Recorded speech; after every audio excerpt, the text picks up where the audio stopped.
Hi guys, today I'm going to be reviewing the game Marvel Battleworld Ultimate Armory. Now in this game, you're going to be playing the role of heroes or heroes, and you're going to be trying to defeat a certain amount of enemies by using die rolls. So let's take a look at it. Okay everybody, here we go.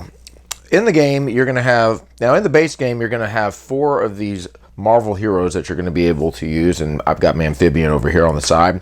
And I've got this set up for 3 heroes to play. Now you can play with as many heroes as you want. I've got a 1-player game going, and I've decided I'm going to go ahead and go with 3. So the 3 I've got are Vision, Fireclaw, and Groot. So I'll show you the card over here. First of all, you're going to have a special ability over here. This is Vision's. After adding battles, Vision may add 1 extra battle and decrease blank on any battle, which I'll talk about later. Now right over here, these are going to be some more of his abilities that he has. This is mind, this is energy, this is strength, and then this is speed. Now what you're going to be doing is when you're doing these battles, you're going to be rolling this die, and then whatever you get on the die, you're going to add a certain amount to that die depending on the enemy that you are fighting.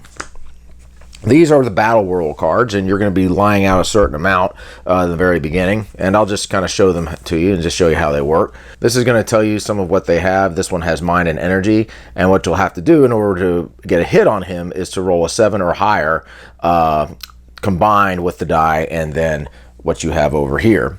And each of the cards are going to have something different. This one says, for example, a 6, and it just has energy. Now on the bottom over here, this is going to signify anytime you've gotten a hit. When you're able to get your character over here to the end, this is going to defeat the enemy. And right over here is if you end up missing, i.e. not getting enough points, you're going to place one of these little markers onto this space over here. If it gets filled up, then that means that you will have ended up losing the battle. And ultimately, what you're trying to do is you're trying to win a certain amount of battles and avoid losing a certain amount of battles. If you lose too many battles, you're going to lose the game. And right over here are armor tokens. Certain enemies are going to have armor that you're going to have to pierce through first, and this is what you're going to have to roll in order to do so.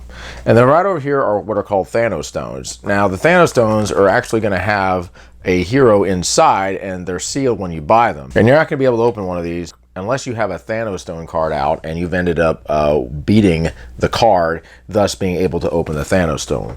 And it's also going to come with one of these, and this one is opened already, but what this is going to have is it's going to tell you the number of the Thanostone, and they're listed over here on the bottom. And this is going to have the card synonymous with the one that is in here in the Thanostone. So here's the way the game works.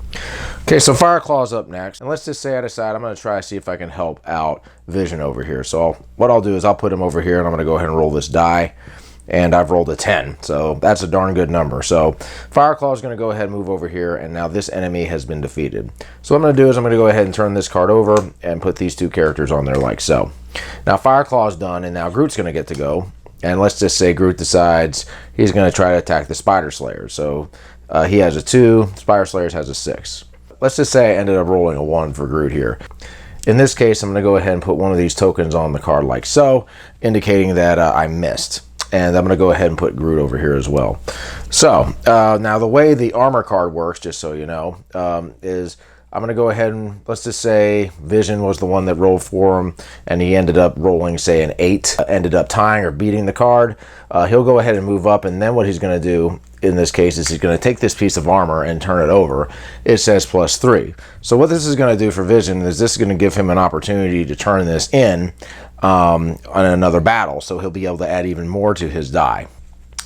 So after everybody's gone ahead and gone, what's going to happen is you're going to go ahead and take this little, take this thing and flip it. Now, each of the characters here are going to have a symbol, either the sun or the moon. And what's going to happen is I'm going to flip it, and depending on where it lands, and if it lands on the sun in this case, I'm going to be adding another one of these attack tokens. So let's say I do that, and it rolled on the sun. So the Spider Slayer's a sun, so I got to put one here. And then Baron Stark's henchman's also a sun, so I'm going to go ahead and place that here. So what will happen now is I'm going to go ahead and turn these cards back over, and then we'll go ahead and put the characters back if they are not on a battlefield already. And then we'll go ahead and start a new round. So let's just say Vision ended up winning the Thanostone. What he'll do is he's going to go ahead and pick one and look at the bottom of it. This says F322. I'm going to go ahead and open it. Now these are sealed. I went ahead and took the knife to it, and I have revealed this character. So I'll lay her down and I'll go ahead and take out the sleeve that has the same number on there, and this has her card for Mrs. Marvel. So now what I'm going to be able to do is, if I ended up getting the Thanostone, I'm going to be able to add her to my team, and then she can go ahead and help me fight these battles over here. So a couple of things. If you end up rolling a star, that's going to be an automatic hit.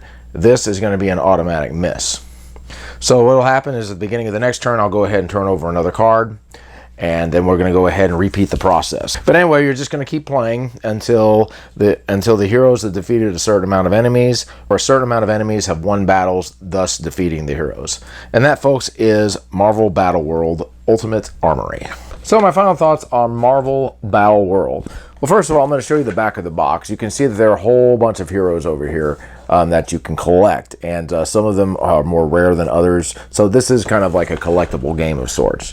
Now, the box itself is very flimsy, and the thing holding the pieces is also pretty flimsy. The game itself, I like the miniatures. The miniatures are good quality. The cards are, you know, so-so or whatever. But I think this is a good introductory game for people who are like looking to get into battle games. I mean, it's a fairly simple game, but it also has different choices that you can do, which hero you want to try to use against which enemy. And then, you know, as you're adding more enemies, you're having to kind of race against the clock to try to make sure that you can defeat them before